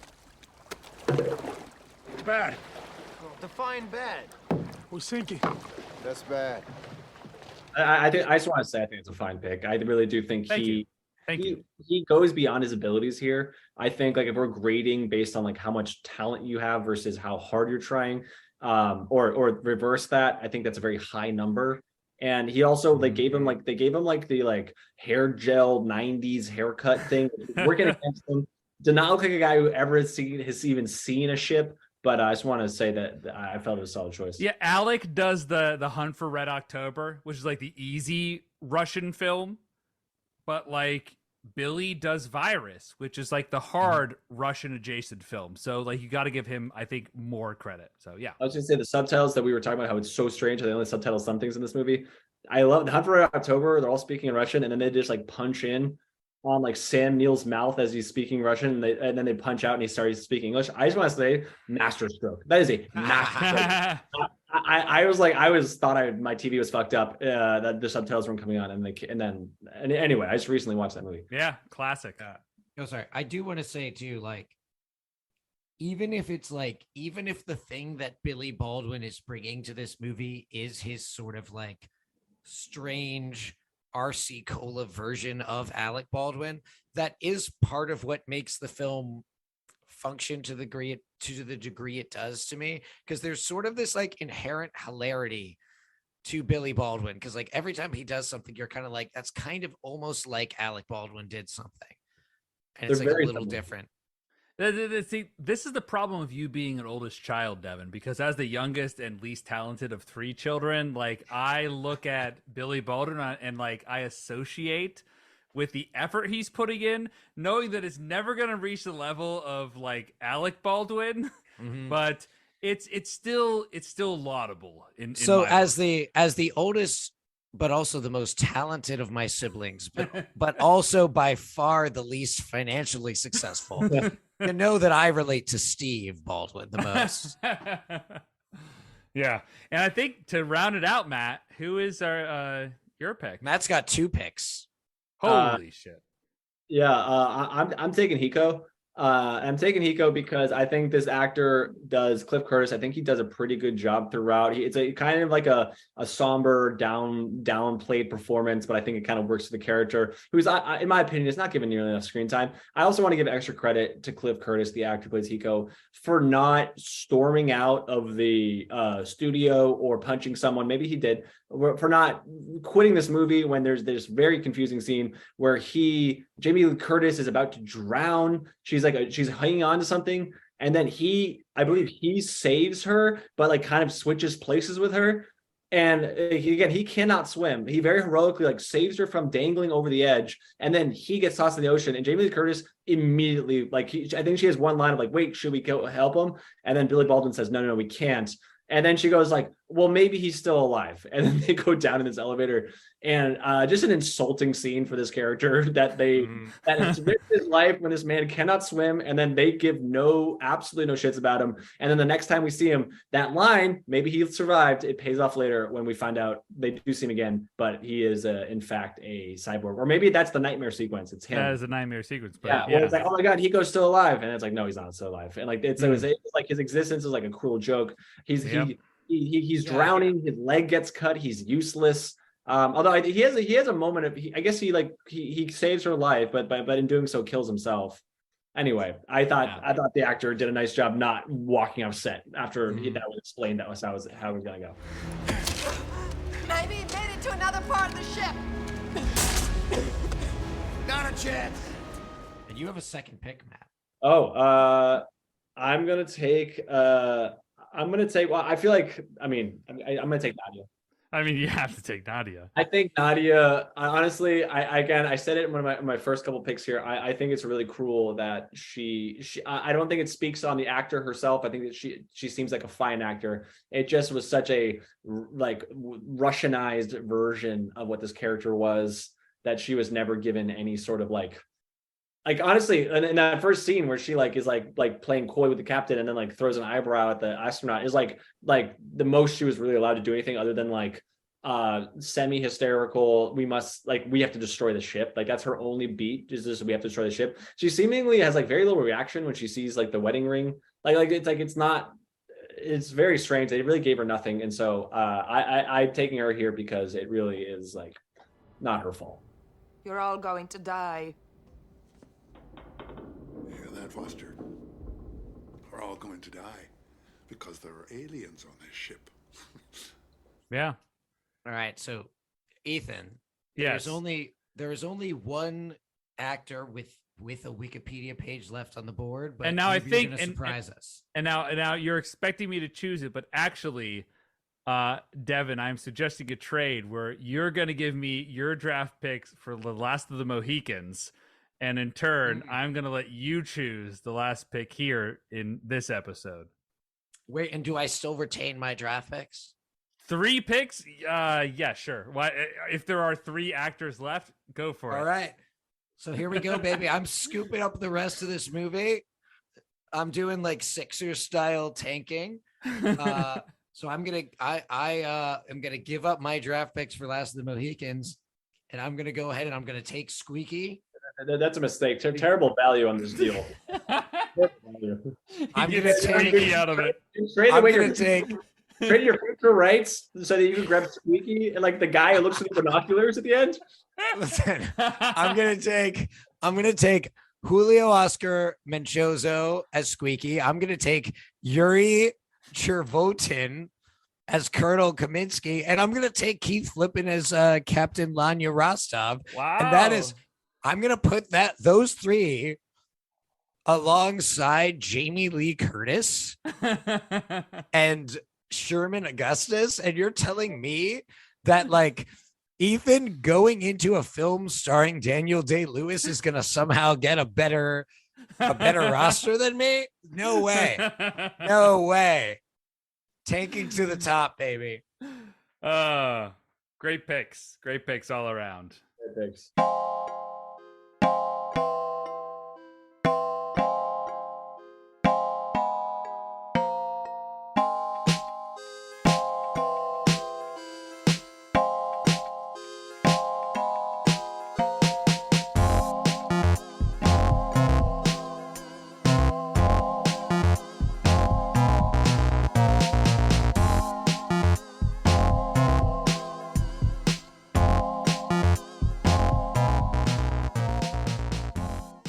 All right, so Ethan, I think Matt and I are both wondering, yeah, as we celebrate Halloween here, yeah. Why did you choose this film? Why did you make us watch this? So when I was like 12 years old, I thought this film was awesome. I get that. And so like let's understand like how this film, like the place that it holds in cinema history. Like this came out in 1999, and so understand, like as a 12-year-old, the sort of mainstream films you're seeing, not like the films we think about from 1999 that have held the test of time, but like the mainstream films around that time from like 1995 to 1999, we're living in the quote unquote end of history. Everything is hunky-dory for the American Empire. The only thing that could possibly fuck things up is some random extraterrestrial something. So whether it's like Independence Day, whether we've got, in this case, virus, it's always this kind of horror pastiche of something is coming from some other place is going to fuck up this really good thing we've got going for us here in the late 1990s. And so I loved this film as a 12-year-old. And I gotta say, I do not hate this film. Having rewatched it for this episode. I think you all are I don't think it's a good film, but I don't think it is by any stretch of the imagination the worst film that we have watched on this podcast. Well, that's definitely not true. Yeah. We went over that. Oh yeah, well that's easy. But I would say what's interesting to me about this film is the way it's combining genres, because it's very much trying to do this thing where it's like it's a horror movie, it's a sci-fi movie, and it's also like a sea narrative, like, you know, like a ship movie. And like, I think of this as sort of symptomatic of the late 90s and like 1999. History's over. We don't know what to make movies about anymore. We've exhausted the old genres. How do we move forward? And it turns out, well, part of the way we moved forward historically was 9/11 happened and reminded everyone history was still going on, as we've talked about in this podcast. We're not there yet. But then also part of the way capitalism and the film industry negotiated this sort of aesthetic exhaustion was the turn to IP, and particularly the adaptation of comic book movies, or I'm sorry, the adaptation of comic books into movies, especially superhero comics. What's interesting about this movie is it actually is an adaptation of a comic book, but but not of a well-loved IP. It's very much representative of this different era of the film industry, when it was like, we're just buying rights to shit. We're just seeing what is going to pop as a movie. And then, 2 years later, 3 years later, you get X-Men, Spider-Man, everything changes. And then IP is not just a resource you're mining for ideas, but becomes the thing that you are putting forward to the viewer, to the consumer. Well, it also, after 9/11, you had a clear like who is the antagonist going to be sort of vibe to films, whereas in 1999, it's not clear like what is the antagonist in our films that we're doing. And so I feel like in that way, you got these weird kind of films that they only existed in that very brief span of time. It's like, I think of like Event Horizon as another one that's very similar in vein to this, where it kind of like bridges sci-fi and horror. And does a few things that I think at the very least we could say they were attempting something interesting with this in a way that a lot of films post 2001 that we've at least done on this podcast are not at all interesting. I was just gonna say I think part of that is like how practical this movie is. That even though the cyborgs make absolutely no sense, like at least they made them, and even when they're showing us like a shadow of a connect spider, they're like, this is scary, even though it's not scary. It's like they made the thing. The thing that stuck out to me about this movie, like that it is, I don't know how much credit I want to give it here, but like it's like if a really bad movie backed into like history has sort of borne out some of the themes of this movie is interesting, like the surveillance state. And like giving your information, uploading information to the internet, like this movie has like weirdly, it's like too dumb to fully comment on it, and like it gets distracted by the cyborgs. The good version of this movie, like we've been talking about, is we find out what the captain's hauling, we find out what all these desperate souls, what they're running from, why they're on the ship, and then we have them turn on each other. We don't depict monsters, but like the virus is turning them all against each other or whatever. Like they don't understand what's happening. Some people think they know what's happening, and then that's what kind of fucks them up. And they obviously like, they're like, no. I know it's based from a comic book, so this probably doesn't hold water, but it screams to me like Studio Note, where like they wrote that movie and then they're like, no, we need action, we need aliens, we need something like this. Because there is, especially I know I made fun of it when they zoom in on his little monograms like captain patch. I'm like, that's kind of interesting. Like that feels like that's what our governments do to us today. And this movie like almost had something interesting to say, and kind of, but it can't get out of its own way to make the point that like giving away all your information to a nefarious source is bad. Yeah.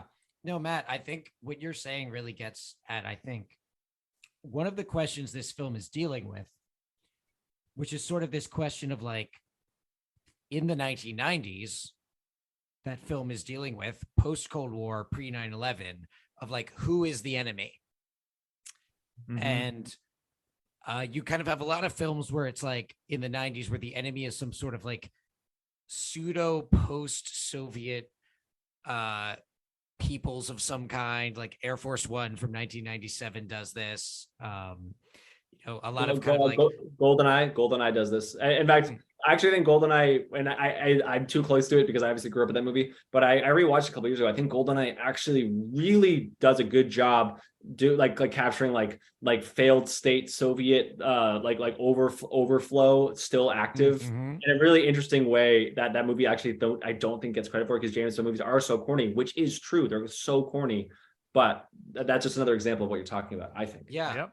And I think in like the opening scene, right? Like the film is sort of gesturing towards this idea of like, okay, the Russians used to be the enemy. Here are the Russians. They're not really our enemy anymore. They're engaging in like, they're not doing a nuclear test. They're doing like a benign space mission, that isn't supposed to be doing anything. And then here's the new enemy, which is something we can't actually see or know. It's like this pure form of energy, right? And then that's where there's this potential for a really interesting movie that you were talking about, Matt, where people are like turning against each other because they don't know who the enemy is. And instead, the movie solves that problem very quickly by being like, oh no, the enemy are like Kinects monsters. So, right. Wait, is an alien, but like they never really close the book on whether or not it is aliens, but like the aliens want to kill us because we're the virus. Like it makes it clear that we're the virus. That idea has been explored by other movies. It's an interesting idea. Human beings, like we think we're the ones who kill viruses to keep ourselves healthy. We're actually the virus. That's interesting. The Matrix does a good job of that. But the same year as this movie. Yeah, it seems unwilling to explore. Like again, it's like every scene that explains what's happening was cut. Like the human characters, if we knew what they were doing, this movie would be more interesting. If we knew what the aliens wanted, it would be interesting. But they don't do any of that. I'd also like to. I'm looking through my notes. I have one stray quote I'd like to read to you. And I actually meant to draft Richie first before this quote, and I forgot. But Richie at one point says, "You can never be too rich, too thin, or too well armed." And I thought that was in response to Wood saying, "I don't want to carry all these guns," and then he responds, "You can never be too rich, too thin, or too well armed." Which I remember that. Yeah. And I remember thinking you can definitely be too thin. Oh yeah. Being too thin is that. And like, he's a bulky guy. Like he's like a strong man. He should know, like, no, you need to like get enough protein. It very much is like an awkward, feels like went through Google Translate a couple times kind of phrase. Yeah. No, that feels like that went through a few notes. Like, yeah. I think we just need to like, again, emphasize how this came from John Bruno, who like pretty much what he had done prior to this was working on James Cameron's films as special effects. And you really feel like where the heart of this film is, like, and by heart, I mean what the director cared about was the special effects. And like look at the like shit that's happening. Like a lot of miniatures involved. Like the ship was a miniature they like actually put in water and did shit with. Like he seemed to really care, again, because he's James Cameron adjacent to like the water shit. So like the boat in the water and the waves crashing against it. But then like trying to do the robots and the moving around. They made a whole big deal about how they're not puppets. They're actually robots that are doing these things. And so that was this guy's one film. He's like, I finally get to be the director, but I'm just gonna try and only care about the special effects. It came through. That came through. But on a shoestring, not on a James Cameron budget, on like you know, I'm you said $70 million, like some of it when they actually like switch toward like the final robot looks fine, like when he's not like the clunky connects, like maybe it's more when it's CGI that it actually looks like, oh, it's actually moving. Under communism, this Bruno guy would just be put in charge of like making like haunted houses or something, you know, like, and he would be given a very limited budget and he would do a great job. He'd use a lot of practical effects and he would be paid $200,000 a year or whatever, or like just not even paid because it's communism. He just gets free food and shelter and everything. Yeah, else. no, I think comparing this movie to a haunted house is perfect. It felt like a haunted house. like mannequins would pop out at you. That's exactly what I thought. Yeah. Yeah, and it's like when that happens in a haunted house, you're like, hey, that doesn't look real, but that looks really cool considering the fact that this is a haunted house. Yeah. Like, and I know it's not actually real. Like, that's sort of the thing you're doing with this movie the whole time. Do they explain the characters at all in the comic book? Did anyone look at the comic book? I read the comic book. I mean, things changed. So first off, it was a Chinese ship involved. And also the Chinese were like communicating with an extraterrestrial signal, so like they knew what they were doing in the comic. And then also makes it more interesting. And also then like the Chinese military like attacks the ship at one point. They're like, we're trying to destroy the ship because we know that like this has gone awry. So there's some differences between the comic book and the movie. A lot of it lines up, but I think those are some of the big. It's a nuclear powered ship is one of the big pieces they harp in on. But other than that, it's pretty similar. Right. Oh, the captain dies pretty early on as well in the comic. Like very early on, like, oh shit, he's connected to the aliens, let's kill him, and then he's just gone. So I guess that's also a difference. But they pay for Donald Sutherland, so what do you got? I also think Americans, I think we have a fascination with captains and authority. So like yeah. There is like an extended like I'm the captain, but like wait, your ship sank. It's like I'm still the captain. It's like it passes to I'm the ranking officer. Like Americans, we fucking go nuts for that shit. Oh, we need order and hierarchy. We need to know who's in charge. All right, shall we pass out the Walton Goggins? Yes, Devin, do you want to kick us off? Yeah. So, it's a hell of a film. I will give it. Here's the thing. It kind of sucks, but like it does give you this like you're like there's something that could happen here. Like there could have been something here. I really think there's this part of me that still wants to know like what exactly was up with this cargo. Like I'm more interested in that than I am anything with like the alien virus. I want to know like why didn't he get it insured? That seems so crazy. So I'm gonna give this like a single Walton Goggins that like walks into the room and seems to be relatively benign, but then turns out to be like half cyborg. You do have to kill it. Ooh. So like it's like there was like an interesting character study to be done, but instead we just kind of got pure special effects, which are cool, but you ultimately just need to like the only way to end a movie like that is big explosive set piece. I can sort of build on that, Devin, which is that I was going to give this a Walton Goggins from The Crow. From The Crow Salvation. Now, technically, it is The Crow Salvation. I want you to suspend your disbelief for a moment and think it's The Crow, and think about how. So it's sort of like you think of The Crow, like what could have been. What could have been with this situation? It could have been more than that.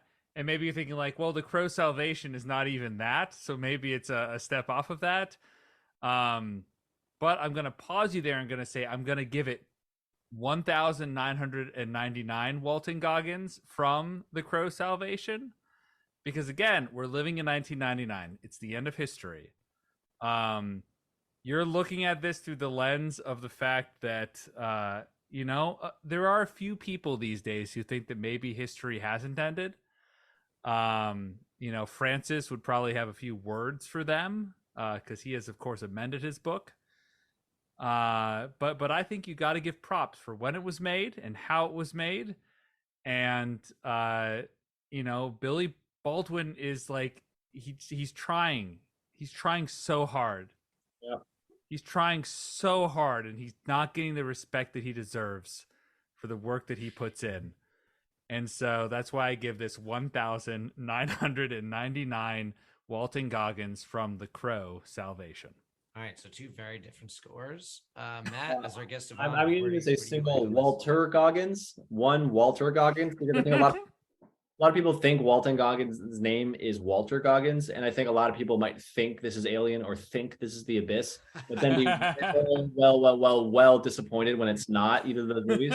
And I think that would happen when someone says, "Hey, do you know Walter Goggins is going to be at this party we're going to?" And you go, "Oh my God, I can't wait to meet this great character actor." And then you show up and it's just some guy, and he's like, "Yeah, man, Walter Goggins, not Walton." And then ad crushing hour 40-minute reality of discovering that this movie is not only it's bad and it's frustrating, and it's, in my opinion, this movie is bad. It's not like the kind of bad where you're like, oh, it's so bad, I like every scene is a disaster and so therefore it's fun. It's just kind of bad, and like they like someone just put it out of its misery. Like it's you know what I mean? Like Walter Goggins hates being said, "Oh, you sound like that actor," and he's like, "Actually, it's a little different." That's why I'm doing this one, Walter Goggins. Great ranking. Fantastic. All right. Well, Matt, thanks so much for joining us again. Oh my God, oh, pleasure. Our Halloween tradition here on the pod. Can we do it? Do we have to wait a year? Can we do it again sooner? What's 6 months? What's 6 months from now? Is there a Valentine's Day or like a Arbor Day? What's in April? Today. April Fools. Yeah, do an April Fool's episode. We can, we don't do a lot of comedies. We could do a comedy for April Fools. But yeah, you're welcome on the pod anytime. Sweet. You've backed into becoming our Halloween guest through. I love it. Oh, I'm honored. I love. It's so fun. It's so fun to do, and I love talking movies with you guys. It's very fun.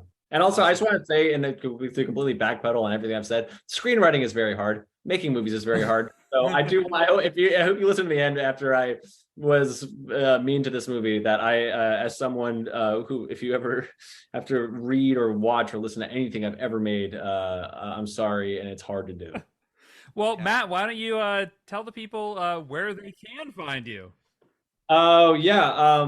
I work at Team Coco, and we have a new scripted podcast coming out. It's a science fiction comedy adventure from Dana Carvey, and who's incredibly talented, funny, and it's a great show. And it kind of takes you, it's in homage to the Twilight Zone, and kind of takes off from there into weird, unexpected, to the limits of the human comprehension. So if you, that's available on Halloween, wherever you get your podcasts, and check it out. And what's it called? Oh, sorry, I didn't say the name. It's called A Weird Place. Nice. Well, we'll put that all in the show notes, and we will also be sure to promote it after it comes out. So listeners, please do check that out. Matt, thank you as always for coming on. We hope to have you on again soon. I'd love that. And thank you, listeners, for listening to Your Tall, But I'm Standing in Front of You. Happy Halloween. Go out there and find your own personal razor and your own personal Butterfinger, whatever that means to you. Phillies win! Phillies win! I got to go drink some water. Peace out. All right.